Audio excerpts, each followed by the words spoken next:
बिस्मिल्लाहिर्रहमानिर्रहीम। अस्सलाम वालेकुम वरहमतुल्लाहि वबरकातुहू। नाज़रीन, मैं आपका मेज़बान एम कुरैशी और आपके पसंदीदा प्रोग्राम जिसका उन्वान होता है आपके सामने आपकी खिदमत में लेके हाजिर हुआ हूँ। नाज़रीन, जैसा कि आप देखते हैं और हमें समाज फरमाते हैं कि हम कोशिश करते हैं कि अपने प्रोग्रामों के अंदर उन सच्चाइयों को सामने लेकर आए जो आवाम की आंखों से उजल है या हुकूमत जिन पर जो है कासलसी से काम लेती है। नाज़रीन, आज की खबर बड़ी अहम है। सबसे पहले तो मैं बात करूंगा अपने प्राइम मिनिस्टर मोहतरम जनाब इमरान नियाजी साहब कि उन्होंने 29 अप्रैल 2018 के अंदर खिताब करते हुए फरमाया था कि हम पेट्रोल और गैस और डीजल की कीमतों को नहीं बढ़ाएंगे क्योंकि इससे डायरेक्ट असर पड़ता है आम आदमी पर, गरीब आदमी पर। तो अब आप देख लें उनके सारे, मैंने तारीख के हवाले से आपको रेफरेंस दिया कि उन्होंने ये फरमाया था। अब जो कुछ हो रहा है इस मुल्क के अंदर कि रात के अंधेरे के अंदर आवाम के ऊपर जनाब बम बरसाए जाते हैं और सुबह जब आवाम उठती है तो जो चीज 100 रुपए की होती है वो 110 रुपए की हो चुकी होती है। और हुकूमत जो है वो सिर्फ एक ही स्लोगन दे रही है आवाम को कि घबराना नहीं है, बहुत जल्द सब कुछ सही हो जाएगा। 3 साल से ज्यादा का अरसा ये गुजर गया जिन्होंने 3 महीने और 3 दिन और 30 दिन की बात की थी। उन्होंने 3 साल, 3.25 साल गुजार दिए और अब तक वो एक टारगेट अपना अचीव नहीं कर सके। जो उन्होंने वादा किया था कि हम कौम का लूटा हुआ सारे वो पैसे जो बाहर गए वो वापस लेकर आएंगे, उसमें भी वजीर आजम साहब ने जो है अपनी नाकामी का एतराफ करते हुए ये कहा है कि अगर अवाम से अपील की है कि वो जरदारी को और नवाज शरीफ को कन्विंस कर लें वो पैसा वापस मुल्क के अंदर आ जाए तो मैं महंगाई कम कर दूंगा। अब आप ये बताइए कि आपकी बात पे कौन एतबार करेगा? आपने जितने बुलंद बांध दावे किए थे वो सब धरे के धरे रह गए और अवाम को कोई रिलीफ नहीं मिला। गरीब अवाम की मसीहा बनकर आप सामने आए थे इंसाफ देने के लिए और आपने इंसाफ के तमाम तकाजों को जो है पामाल किया। आप लॉ एंड ऑर्डर को जो है सिचुएशन को कंट्रोल करने के लिए आए थे, वो कितनी बिगड़ी है वो आपके सामने है। आपने ये कहा था कि इंसाफ लोगों के घर तक पहुंचेगा, तहरीक इंसाफ मेरी जमात का नाम है। कितने लोगों तक इंसाफ पहुंचा और कितने लोगों को जनाब अली आपने जो है बार बार कानून अपनी मर्जी के मुताबिक तब्दील करके कितने लोगों को आपने एनआरओ दिया, वो सब अवाम के सामने, अवाम की नजरों से कोई चीज उजल नहीं है। आप अवाम को बार बार धोखा देने में कामयाब होते चले जा रहे हैं, इसलिए कि कुछ, जिस तरह से आप कहते थे ना कि कुछ लोग चंद मुट्ठी भर जो है वो पीपल्स पार्टी को कहते थे कि चंद मुट्ठी भर लोग जो है ना वो मईशत को चला रहे हैं और ये इनका साथ दे रहे हैं, बाकी सब अवाम तो जो है इनसे बेजार हो चुकी है। इसी तरह आप नवाज शरीफ को कहते थे कि जनाब चंद पटवारी सिर्फ इनके हामी है, बाकी तो सब हमारे साथी हैं। तो वो मैं अब इस बात पर कहने पे हक बात जानिब अगर हूं तो मैं ये समझता हूं मैं सही हूं कि आपके साथ भी सिर्फ चंद जुआरी और चंद लोटे हैं जिसकी वजह से आपकी हुकूमत चल रही है। क्योंकि वो बड़े बड़े जुए खेलते हैं। वो जुए इस तरह से होते हैं कि जनाब अली रातों रात शुगर की कीमत बढ़ जाती है और रातों रात पेट्रोल की कीमत बढ़ जाती है। आपके जितने भी जुआरी हैं वो उस पर पैसा लगाते हैं और अपने जो है ऑयल टैंकर्स के जो है पंपों के टैंकर्स जो है फुल करते हैं और दूसरे दिन सुबह आप सो के उठते हैं तो पता चलता है कि जो उसके अंदर किसी के पास 10,000, किसी के पास 50,000, किसी के पास ये मैं प्रैक्टिकल बात बता रहा हूँ आवाम के सामने जो बीत रही है। जो लोग ये काम कर रहे हैं वो प्रैक्टिकल बात बता रहा हूँ कि किसी के पास 10,000, किसी के पास 50,000, किसी के लाखों लीटर जो है ना तेल जो है ना। अब आप अंदाजा लगा लीजिए एक पंप स्टेशन के ऊपर 1 लाख बैरल 1 लाख लीटर तेल जो है ना उसने रिजर्व किया हुआ है, उसके पास टैंक में मौजूद है। रात का सुबह ऐलान हो जाता है, रात के अंधेरे में ऐलान हो जाता है कि जनाब अली 8 रुपए बढ़ गए। तो ये फायदा किसको पहुंचा? जिसने वो 1,00,000 लीटर तेल अपने टैंक स्टोरेज में रिजर्व किया हुआ था, उसने एक रात में यानी चंद घंटों के अंदर उसको 8 लाख, 8.5 लाख, जो 8.5 रुपए बढ़े, 8.5 लाख रुपए का मुनाफा हो गया। ये आप उन लोगों को फायदा पहुंचा रहे हैं जो पहले ही पेट भरे हुए हैं, जो खाए पिए हैं, या उनको फायदा पहुंचा रहे हैं। और नुकसान किसको दे रहे हैं आप? उस गरीब आवाम को जो 1 लीटर पेट्रोल डलवाते वक्त सोचती है। और जो स्टेटिस्टिक आपने पेश किए, मैं कल के वी ब्लॉग में कह चुका हूं, वो सारी झूठ का पुलंदा थी आपकी तकरीर। अब तो हमारे मुल्क के अंदर तो आवे का आवाज खराब है, सब कुछ बिगड़ा हुआ है। अब आप आइए जरा सा देखिए इस्लामाबाद हाईकोर्ट क्या कहता है। इस्लामाबाद हाईकोर्ट ने जनाब यानी जो आज काम किया है, मेरी समझ से बाला तरह की 8,000 एकड़ बड़गला की पहाड़ियों का वो इलाका जो नेशनल पार्क के लिए रिजर्व था, वो किसकी मलकियत है? ये केस वहां चल रहा है।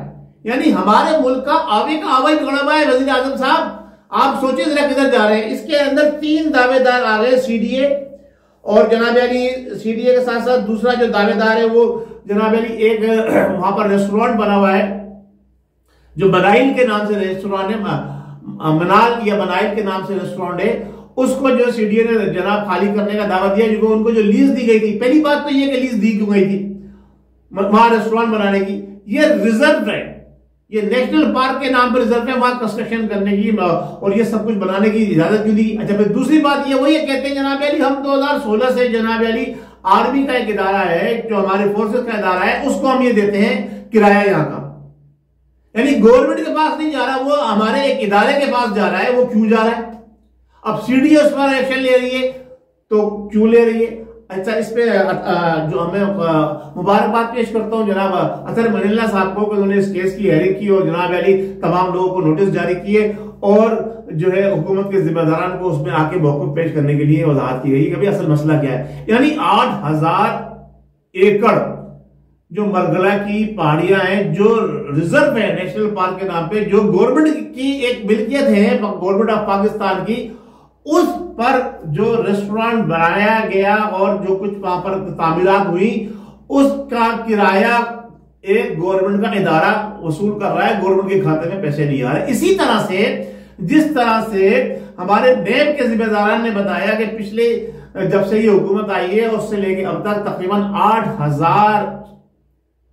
800 अरब से भी ज्यादा की रिकवरी हुई है, लेकिन गवर्नमेंट के खजाने में सिर्फ 60 अरब जमा हुए हैं। यानी 860-70 अरब से ज्यादा पैसे जो है वसूल हुए हैं पब्लिक से, और गवर्नमेंट के खजाने में जनाब सिर्फ कितने हुए? 60 अरब। तो बाकी पैसा कहां गया? जो डैम फंड के नाम कहते हैं पाकिस्तानी कौम टैक्स नहीं देती, पाकिस्तानी बिजनेसमैन टैक्स नहीं देते। मुझे आप बताइए, मैं आपसे ये बात करना चाहता हूं, हुकूमत से ये बात करना चाहता हूं, ये पूछना चाहता हूं कि कौन टैक्स नहीं देता? मुझे बताया तो सही। अभी जो आप ऑयल सेल कर रहे हैं, जो पेट्रोल सेल कर रहे हैं, जो डीजल सेल कर रहे हैं, जो गैस सेल कर रहे हैं, इस पे कितना टैक्स है जनाब?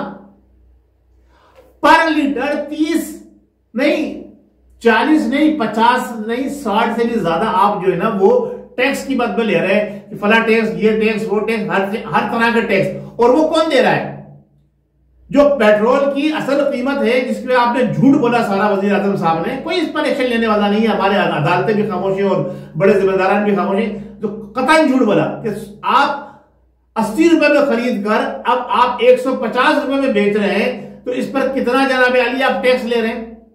चलिए गवर्नमेंट के अखराजात निकाल ले 5%, 10%, चलिए 80 की चीज जो है 100 में हो गई। आप 140 का बेच रहे हैं, 150 का बेच रहे हैं। ये जो 50 रुपए पर लीटर जो टैक्स अदा हो रहा है, ये कौन दे रहा है? ये गरीब आवाम दे रही है, आम आवाम दे रही है। किस तरह से दे रही है? जो मोटरसाइकिल में पेट्रोल डलाते हैं वो टैक्स दे रहे हैं। यानी 100 रुपए पे 60 रुपए टैक्स दे रहे हैं आपको। यानी 60% टैक्स दिया जा रहा है गरीब आवाम से। आप 60% टैक्स ले रहे हैं। इनकम छोड़ दीजिए उनकी, एक खरीदारी पे 60% टैक्स ले रहे हैं। अच्छा, जो बस के किराए वो सफर कर रहे हैं, वो जो बस वालों को टैक्स दे रहे हैं। जो टिकट 100 रुपए का था वो अब 150 का, 200 का हो गया। आपने 50 रुपए बढ़ाया, उन्होंने जनाब यानी 50 और ऐड कर दिया, 200 का हो गया। वो डबल दे रहे हैं, वो भी दे रहे हैं। यानी 60% कौम जो है। इसी तरह रेलवे के किराए आपने अभी बढ़ाए 10%, टैक्स कौन दे रहा है? आवाम, सब पैसेंजर। ये कौन लोग हैं? ये एफबीआर में रजिस्टर्ड नहीं है, लेकिन अवाम है ये पाकिस्तान की, जो पाकिस्तान के इदारों को टैक्स दे रही है।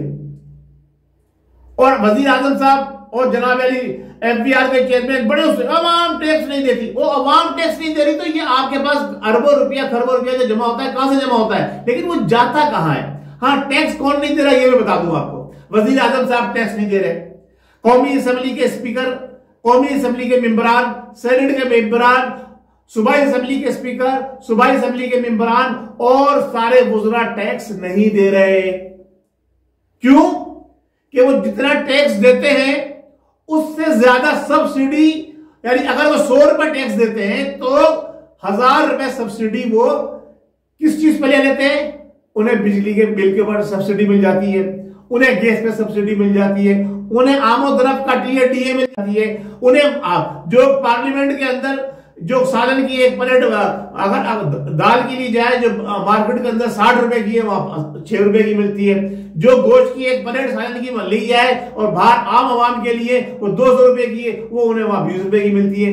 तो वो लोग टैक्स नहीं दे रहे, वो सब्सिडी ले, जो टैक्स दे भी रहे तो उसके बदले वो अगर 100 रुपए दे रहे हैं तो वो 1000 रुपए गवर्नमेंट से सब्सिडी लेकर अपनी जिंदगी को अय्याशी के साथ गुजार रहे हैं। उन्हें कौम का क्या ख्याल होगा? वजीर आजम साहब को कौम का क्या ख्याल होगा?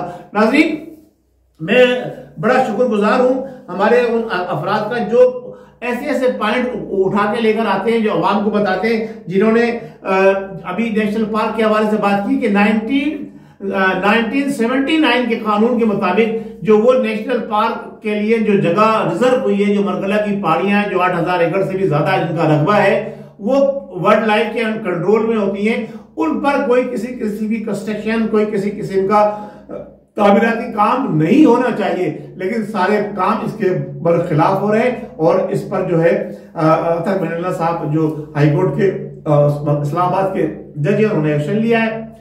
जो जिन साहब ने दरख्वास्त भी दायर की है इस चीज के ऊपर, उनको भी सलाम पेश करता हूं कि उन्होंने कौम के लिए सोचा, अपने वतन के लिए सोचा, और ऐसे ही सोच अगर मुस्बत और लोगों में भी आती रहे। और मुतीउल्लाह जान साहब का भी मैं शुक्रगुजार हूं कि उन्होंने ये रहनुमाई लोगों तक, ये सारी डिटेल लोगों तक पहुंचाने में अहम किरदार अदा किया। और मैं भी कोशिश करता रहता हूं कि कहीं ना कहीं से कोई अच्छी और मस्बत चीज सामने आए, वो भी लेकर आऊं। लेकिन होता यह है कि वो कहते हैं ना, खुदा पहाड़ निकलता चुबा है और आसमान से गिरा खजूर में अटक जाता है। अभी 120 अरब रुपए की जनाब सब्सिडी देने की बात की है हमारे प्राइम मिनिस्टर ऑफ पाकिस्तान ने कि आवाम को रिलीफ देंगे। अब मेरा पूछने का सवाल यह है कि वो 120 अरब रुपए वो कहां से आएंगे? आपके बजट के किस खाते से वो आप 120 अरब रुपए निकालेंगे और आवाम में देंगे? जरा ये इस चीज की वजाहत कर दिए कि कहां पे आपके पास रखे हुए हैं जो आप आवाम को रिलीफ देंगे, या सिर्फ आप आवाम को लॉलीपॉप दे रहे हैं? तो अब तक जो कुछ भी हुआ है, जो हमें नजर आया है, वो आवाम को सिर्फ लॉलीपॉप नजर आया है। हाँ, अपने काम सीधे किए गए। जनाब बनी गाला को सीधा कर लिया गया, लेकिन नस्ला टावर गिराने पे जनाब जोर है, क्योंकि वह गरीब आवाम का पैसा है। इस्लामाबाद की एक और बिल्डिंग, बहुत बड़ी इमारत है, उसके अंदर तमाम मिनिस्टर और दूसरे लोगों के अपार्टमेंट्स वगैरह है, उसको भी रेगुलाइज किया जा रहा है। वो भी रेगुलाइज हो जाएगी चंद पैसे देकर। तो जो महंगाई का जो अजाब जो है, महंगाई का जो तूफान है, वो सिर्फ गरीब आवाम के लिए है। अल्लाह तबारक व तआला हमें कोई ऐसे सच्चे मुखलिस हुक्मरान अता फरमा दे जो गरीब आवाम में जो है, जो गरीबों का ख्याल करे। ये जो बाहर के पड़े हुए और ये बड़े बड़े उमरा और सुफरा जो हुकूमत के अंदर आगे बढ़ जाते हैं, जिन्हें आते दाल का भाव का पता ही नहीं होता, कभी उन्होंने खरीदी नहीं होती, तो वो क्या पाकिस्तान की आवाम को रिलीफ देंगे? जो हमेशा जो है खरीदा हुआ पानी पीते आए बचपन से लेके 55 तक, अब 70 की उम्र को पहुंच गए, लेकिन उनकी जो है ना वो कसबल अभी तक नहीं निकले, वही उनकी आदत है। अल्लाह तबारक व तआला हम सब पर अपना रहम फरमाए। मैं जनरल बात कर रहा हूं सबके लिए, अल्लाह ताला हम सब पर अपना रहम फरमाए, हमें सच्चे मुखलिस हुक्मरान अता फरमाए, ताकि हमारे और अवाम को भी ये चाहिए कि वो इखलास के साथ, मोहब्बत के साथ और अल्लाह और उसके रसूल से पनाह मांगे हर किस्म की बुराई से। और जब हर किस्म की बुराई से पनाह मांगेंगे तो बुरे हुक्मरान भी उन पर जो है नामजद नहीं किए जाएंगे। हमें भी अपने आप को दुरुस्त करना होगा और हमें भी सही सीध में चलना होगा, तो हमें हुक्मरान भी अच्छे मिलेंगे। बहुत शुक्रिया। अस्सलाम वालेकुम व रहमतुल्लाहि व बरकातहू। पाकिस्तान जिंदाबाद।